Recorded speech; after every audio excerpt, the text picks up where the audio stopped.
오늘은 제2의 종교개혁의 마음을 가져야 되겠다 하는 마음으로 제목을 제2의 종교개혁 성령의 역사로 선포했습니다.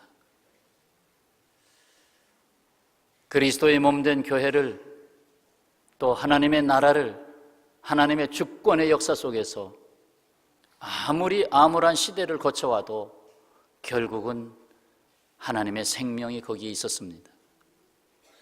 오늘 예배 중에 다시 우리에게 주시는 말씀에 귀를 담아 듣고 우리의 마음을 새롭게 했으면 좋겠습니다. 종교개혁의 역사를 좀 이해하고 들어가야 되겠다. 그래서 조금만 공부합시다.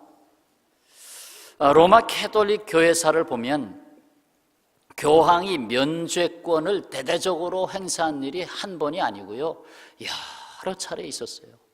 면죄권, 그러니까 교황이 자신의 선언으로 죄가 없다 하는 것을 선언하는 면죄권의 행사였습니다. 그 배경은 11세기 말 십자군 전쟁 때였습니다. 십자군 전쟁의 원인은 앞서서 7세기 중엽부터 신흥 종교로 일어난 이슬람교, 그 이슬람교가 점점 세력을 확장하며 아랍인들이 이스라엘을 정복했습니다. 그 후로 이스라엘을 계속 장악했어요. 이러한 상황에서 로마 교황 우르반 2세는 기독교의 성지 탈환이라는 기치를 내걸고 11세기 말에 십자군을 모집합니다. 그는 십자군의 참여를 독려하기 위해서 특단의 조치가 필요하다고 생각했습니다. 누가 전쟁에 나가길 원하겠어요? 그래서 이렇게 선언했어요. 전쟁에 참여해서 전사하거나 살아서 돌아오는 모든 이에게 죄의 징벌을 면제하겠다 하고 선언한 거예요. 그에게는 죄의 대가가 치러지지 않을 것이다. 문제는 여기서 그치지 않았습니다. 옛날이나 지금이나 전쟁에는 막대한 비용이 들기 마련입니다. 그러니까 몸으로 전쟁에 바쳐서 그 몸으로 결국은 죄사함을 받는다, 나의 행위로 죄사함을 받는다는 것이 면죄권의 소재가 되었고, 이어서 나오는 문제는 전쟁에 막대한 전비가 들어가는데 그 비용이 모자랐어요. 그래서 돈 많은 거상이나 귀족들이 교황의 요구에 의해서 많은 기부금을 내놓았어요. 그럼에도 불구하고 전쟁 비용이 쪼들리자 교황은 다시 선포를 합니다. 전쟁에 나가지 않아도 돈만 내도 면죄를 선언하겠다. 그래서 교황의 면죄권은 돈과 결부되기 시작했습니다. 행위와 연결되고 돈과 연결되고 그것으로 구원을 사겠다는 거죠. 십자군 운동이 실패로 끝난 뒤 잠잠해졌던 교황의 면죄권은 1500년대에 들어서면서 다른 목적을 위해 또 나타납니다. 루터가 직접 접한 면죄부는 교황 율리오 2세가 1510년에 공포한 희년 면죄부였어요. 희년 면죄부. 이 면죄부의 판매 대금의 일부는 성 베드로 성당의 건축비로 쓰여졌습니다. 이 율리오 2세가 죽은 후에 씀씀이가 해텄던 교황 레오 10세가 1513년에 면죄부 판매를 다시 시작했습니다. 면죄부 판매를 맡은 알브레히트 주교의 교구가 세계 교구를 맡았는데 너무 부채가 많았어요. 그래서 그 부채를 좀 갚기 위해서 돈이 필요했어요. 그걸 빌미로 해서 교황은 이 주교에게 좋다, 그럼 면죄부를 팔아라. 팔아서 절반은 그 교구의 부채를 갚고 절반은 성 베드로 성당의 건축비로 내놔라. 그래서 이 알브레히트 주교는 수도사 테첼이라고 하는 이를 불러들여서, 그도 그렇게 배경이 좋은 사람이 아닙니다. 그를 불러들여서 면죄부 판매의 최고 책임자로 임명을 했습니다. 그래서 이 태첼은 면죄부의 효력을 과장하면서 설교를 하면서 다녔는데 하늘 문이 열리노라 하는 제목의 설교를 했어요. 하늘 문이 열리노라. 그의 말에 의하면 면죄부는 모든 죄에 대하여 완전한 면책을 보장해주며 적당한 돈을 지불할 경우 면죄부의 혜택은 연옥에 있는 영혼에까지 미친다라고 강조했어요. 그 설교문을 몇 줄만 한번 인용해 보겠습니다. 이 면죄부가 사하지 못할 큰 죄는 없습니다. 그러나 이보다 더 놀라운 사실은 이 면죄부는 산 자의 죄뿐 아니라 죽은 자의 죄도 사할 수 있다는 것입니다. 제사장이요, 귀족이요, 상인이요, 아내요, 청년이요, 처녀요, 여러분은 여러분의 부모와 친구들이 지금 저 무적행 바닥에서 애타게 울부짖고 있는 소리를 듣지 못합니까? 우리가 너희를 낳고 양육하고 재산까지 남겨주었는데 너희는 어찌 그리 잔인하고 인색하여 작은 돈을 내어 우리를 건져내려고도 하지 않느냐? 들리지 않습니까? 여러분은 지금 여러분의 부모를 구해낼 수 있습니다. 여러분의 동전이 부모를 구해낼 수 있습니다. 동전이 궤 속에 떨어지는 소리와 함께 그들의 영혼이 연옥에서 벗어날 것입니다. 우리 하나님이신 주님께서는 더 이상 당신이 통치하지 않으시고 모든 권세를 교황에게 주셨습니다. 여러분, 이 설교를 들으시면 아이고 저 참 성경에도 없는 얘기 하네, 그럴 거 아니에요. 허무맹랑한 소리 하네. 그런데 문제는 당시 성경이 성도들에게 없었습니다. 성도들에게 성경이 지급되지 않았습니다. 각 나라의 성경책이 없었습니다. 오직 라틴어로 된 성경 외에는 사용할 수 없었습니다. 곧 교황청 신부들만이 성경을 읽을 수 있었고 교인들은 성경을 볼 수가 없습니다. 그러니 하는 소리가 하는 소리죠. 그렇다 하면 그런 거고 아니다 하면 아닌 거고. 그래서 당시 성경을 번역하는 많은 성경 번역자들이 처형을 당했던 것입니다. 하면 안 되는 걸 왜 하냐, 성경 번역하지 말라고 하는데 왜 하냐, 이렇게 됐던 것이죠. 자, 이런 일은 당시 독일의 캐톨릭 수사요, 사제요, 신학 교수였던 마르틴 루터를 크게 자극시켰어요. 태첼이 돈을 주고 산 면죄부를 통해서 구원을 살 수 있다?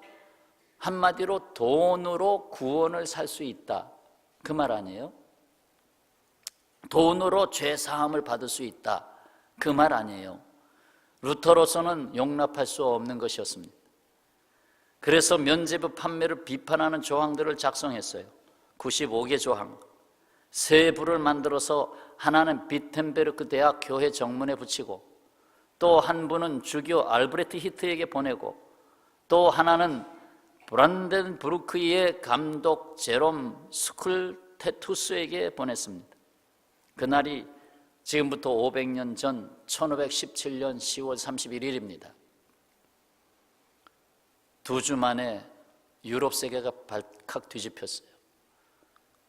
당시 구텐베르크 인쇄술이 발달하고 있었기 때문에 계속 인쇄물이 나가면서 더욱 놀랍게 역사가 일어났습니다.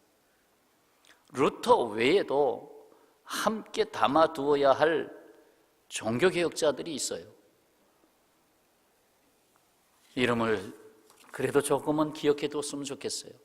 루터보다 100여 년 전에 종교개혁사의 이름을 올린, 사실 씨앗을 뿌린 영국의 신학자 위클리프가 있어요.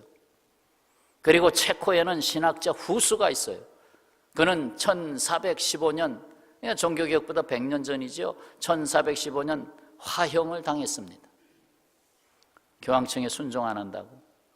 루터보다 한 해 늦게 출생한 스위스의 신학자 츠빙글리가 있습니다. 그리고 루터보다 26년 늦게 태어난 프랑스의 신학자 깔뱅, 곧 칼빈이라고 불려진 깔뱅이 있습니다. 그의 영적 제자인 스코틀랜드 신학자 존 낙스가 있습니다.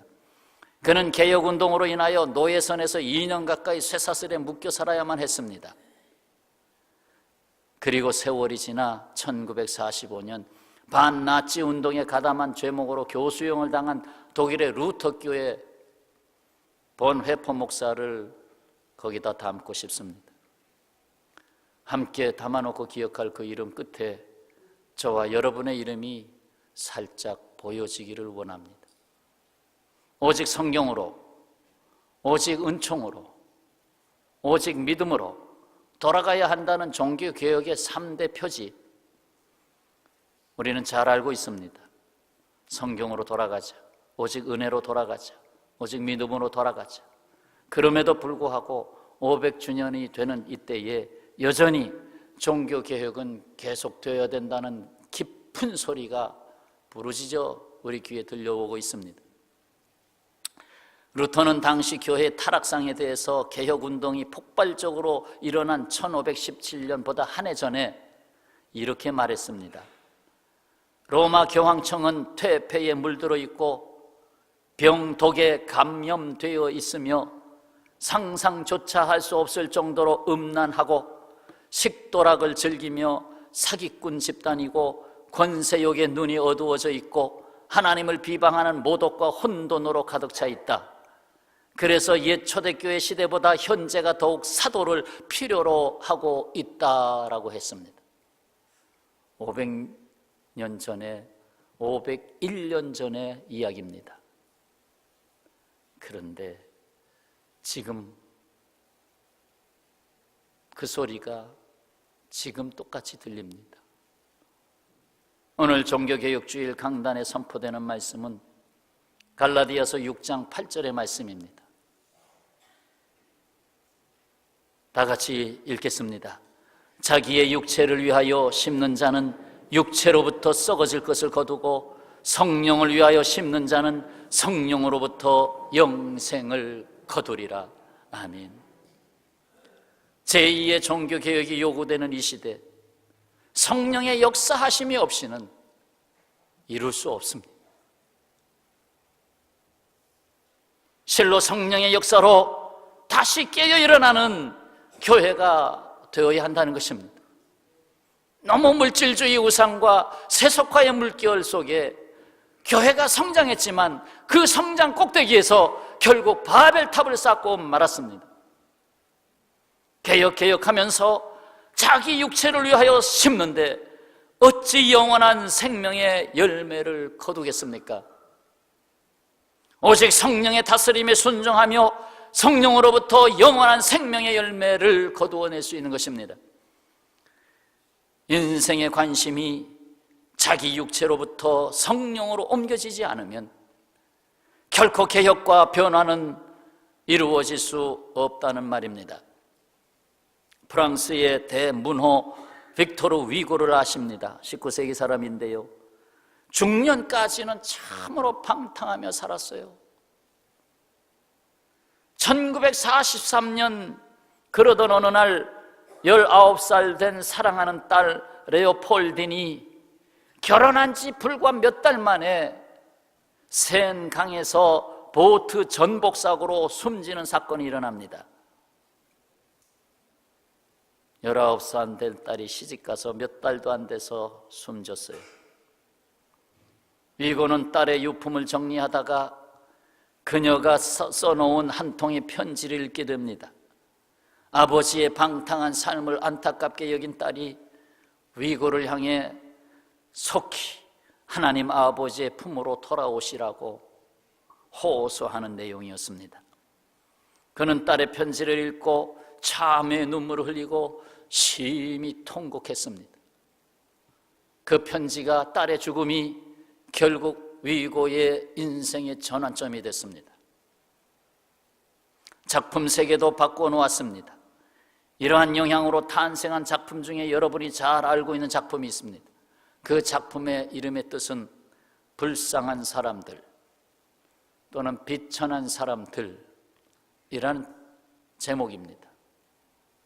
원제로 레 미제라블, 별명으로 짱발짱 이런 작품을 남기게 됩니다. 사람이 사는 것을 보면 살면서 자꾸 육체를 따라 덧칠을 한 것을 보게 됩니다. 덧칠을 하는 인생. 때로는 돈으로 덧칠을 하고 지위와 명예로 덧칠을 하고 자신이 한 일로 덧칠을 합니다. 그러나 벗겨야 됩니다. 중세의 면죄부 사건은 은혜와 믿음으로 되는 일에 돈으로 덧칠을 하면서 벌어진 일입니다.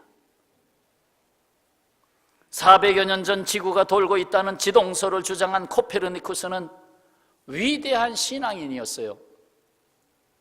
중세의 암흑시대의 해와 달과 별들을 관찰하다가 이 암흑시대의 이 어두운 시대의 빛의 세계를 관찰하다가 하나님의 위대하심과 거룩하심에 굴복했습니다.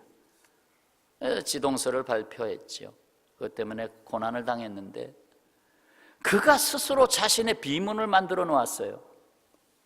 그 내용인즉 하나님이여 바울에게 주신 친절도 말고 베드로에게 내린 은혜도 말고 저에게는 그 강도에게 주셨던 용서만을 주옵소서. 그 강도, 십자가에 달린 강도에게 주셨던 용서만을 주옵소서. 지금 하나님의 용서가 필요하고 하나님의 용서를 구하는 회개가 필요한 때입니다. 성도 여러분, 그리고 한국교회, 그리고 종교 지도자들, 육체를 잘라내서라도 생명을 얻을 수 있다면 잘라야 합니다. 20여 년 전에 샌프란시스코에서 발생한 대지진으로 2층 구조로 되어 있는 고가도로가 무너졌습니다. 고가도로 위층이 무너지면서 고가도로 1층 그 사이에 있는 승용차들을 짓눌렀습니다. 샌드위치가 됐죠. 많은 사람이 죽었어요. 그런데 살아있는 사람들이 있습니다. 그런데 죽어가고 있어요. 왜? 다리가 끼어서 나오질 않는 거예요. 손팔이 끼어서 나오질 못하는 거예요. 그대로 놔두면 계속 피를 흘리다가 구조는 쉽게 되지 않을 터이고 결국 죽게 되는 것입니다.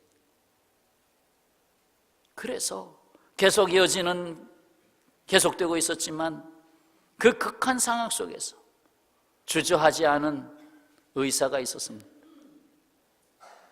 그 의사가 손에 손전등과 칼 하나만 들고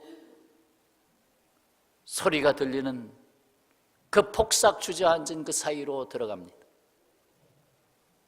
그래서 무려 100여 명에 달하는 사람들을 구해냈습니다. 어떻게? 잘라내고 팔 다리를 잘라내고 100명 넘는 사람을 건져냈습니다. 아니면 죽으니까 잘라내서라도 살려야 하니까.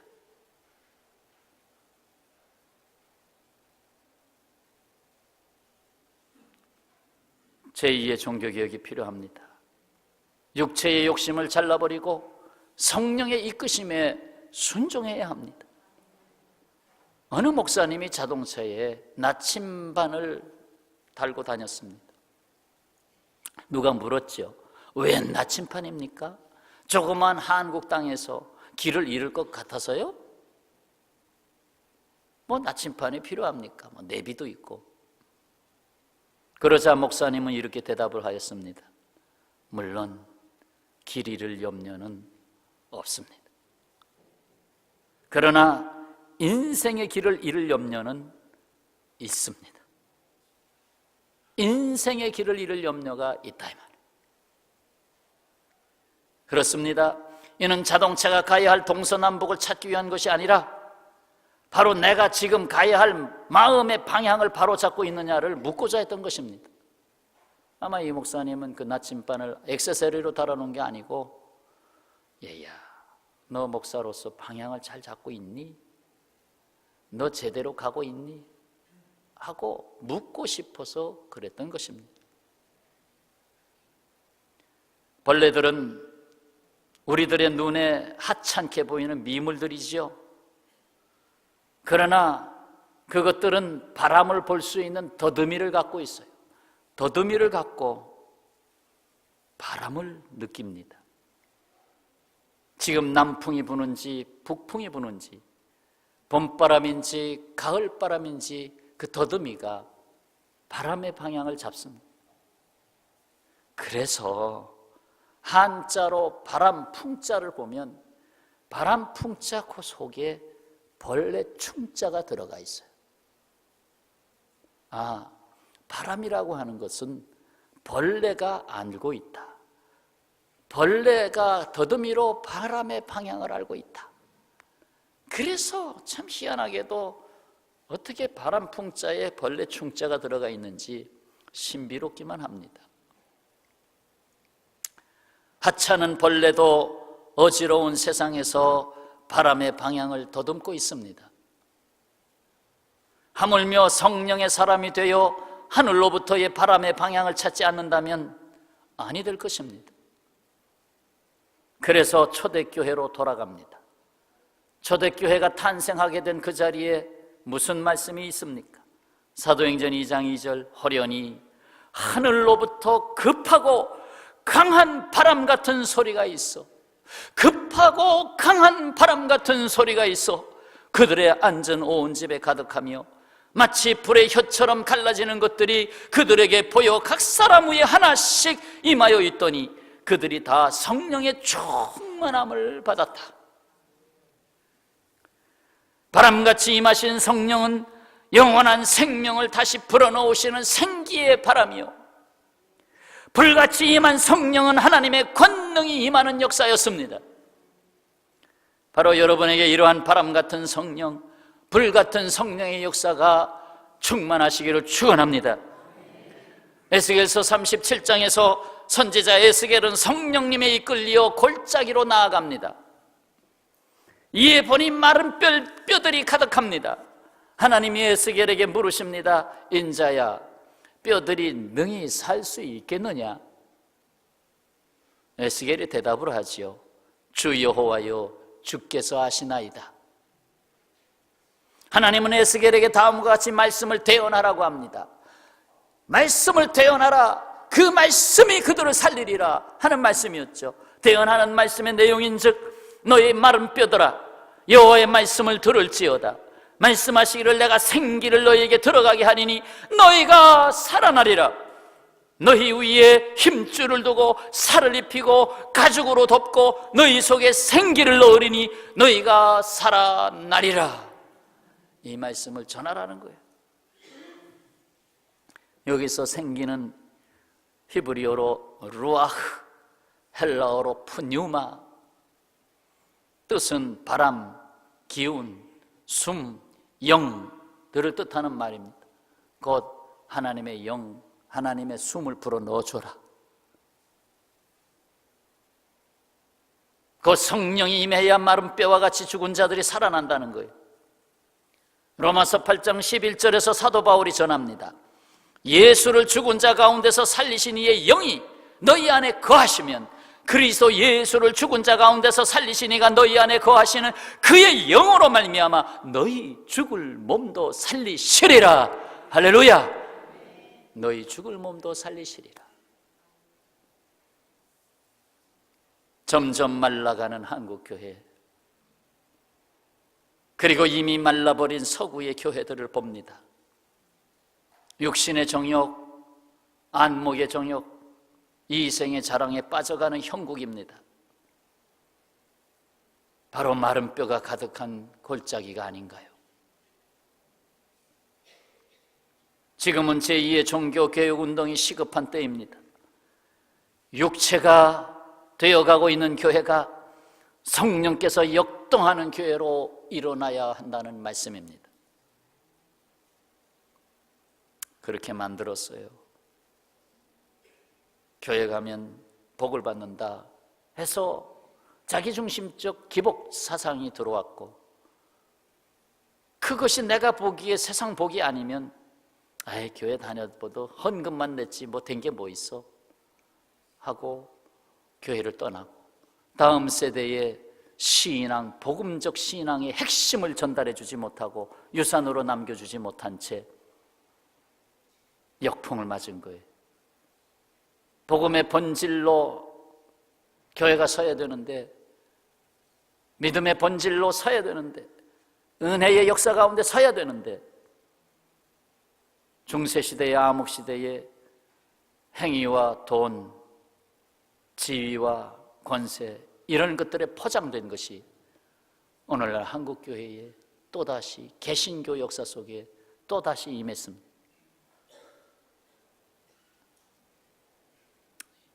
이 개혁을 위해 나부터 성령을 위하여 심는 자가 되어야 합니다. 내가 지금 뭘 심고 있는가? 내가 예배 생활을 통해서 지금 무엇을 심고 있는가? 여러분, 이 일이 어렵기 때문에 해낼 용기가 없는 것이 아닙니다. 이거 일이 어려워서 내가 할 수가 없어. 이 일이 어려운 일이야, 내가 할 수가 없어. 그게 아니라 바로 저겁니다. 오히려 그것을 해낼 용기가 없기 때문에 그 일이 어려운 것입니다. 일이 어려운 게 아니에요. 해낼 용기가 없어서 어려운 거예요. 그 용기를 성경에서는 우리에게 믿음으로 주셨어요. 오늘 우리에게 필요한 것이 무엇입니까? 여호와 하나님의 생기입니다. 무에서 유를 창조하시고 죽은 자를 살리시고 파도를 잔잔케 하시고 불치병자를 고치시고 5,000명을 하늘의 양식으로 배불리 먹이시고 십자가에서 죽으시고 부활하시고 그리고 성령께서 강림하시고, 이 모든 것에 주님의 생기가 있어요. 우리 주변의 많은 사람들은 마른 뼈와 같습니다. 스스로 살 수가 없어요. 오직 생기를 넣어주는 대언자가 필요합니다. 살아나라! 하는 대언자가 필요합니다. 살아있는 자가 대언할 수 있습니다. 오직 말씀 안에서, 성령 안에서 살아가는, 성령을 위하여 심는 자가 할 수 있습니다. 바로 여러분은 죽은 세상에 생기를 불어넣는 하나님의 사자들입니다. 전도받고 구원받은 사람들의 70%는 아주 가까이 있는 사람들입니다. 그리고 나머지 30%가 멀리 있는 사람들이에요. 마른 뼈의 골짜기가 멀리 있지 않습니다. 내 심령에도 있고 우리 가정에도 있고 직장에도 있고 곳곳에 있습니다. 하나님이 우리에게 보이시는 골짜기에 생기가 임하도록 살아있는 말씀의 도구가 되시기를 바랍니다. 성령님의 도구가 되시기를 바랍니다. 마른 뼈의 골짜기 보고 계십니까? 아무리 수천만 명이 모인다 할지라도 생기가 없으면 시체일 뿐입니다. 힘줄이 있고 살이 있고 가죽이 있어도 생기가 들어가지 않으면 곧 썩습니다. 그러나 300명이라도 생기가 있으면 특공대가 되는 것입니다. 바로 저와 여러분이 되시기를 바랍니다. 한국교회의 아픔 언제까지 계속돼야 할까요? 300명 교회는 행복한 교회입니다. 그런데 1,000명, 2,000명, 10,000명, 10만 명 교회는 왜 불행해집니까?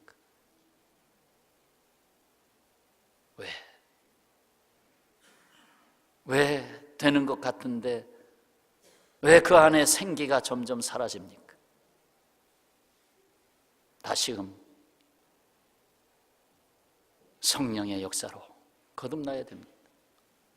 성령 운동을 계속해 왔지만, 그러나 교회가 이 세상 물정과 세속화의 물결을 덧칠하면서 결국 교회도 서구 교회를 본받아 가면서 자꾸 말라가고 있는 것입니다.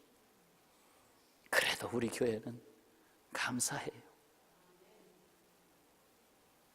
우리 교회 생기가 있어요, 없어요? 없어요? 한 목사 보니까 말라가요? 그래도 감사해요.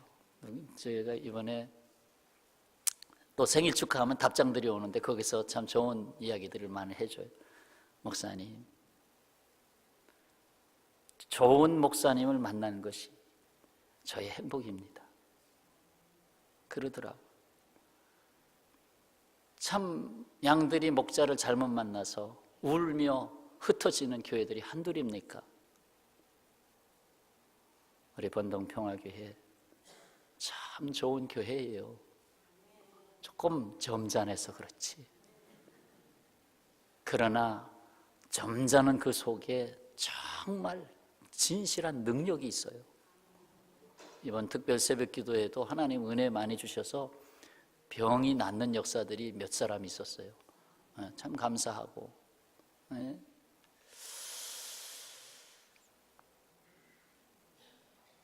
하나님은 무덤을 열고 무덤을 없애시는 하나님이십니다.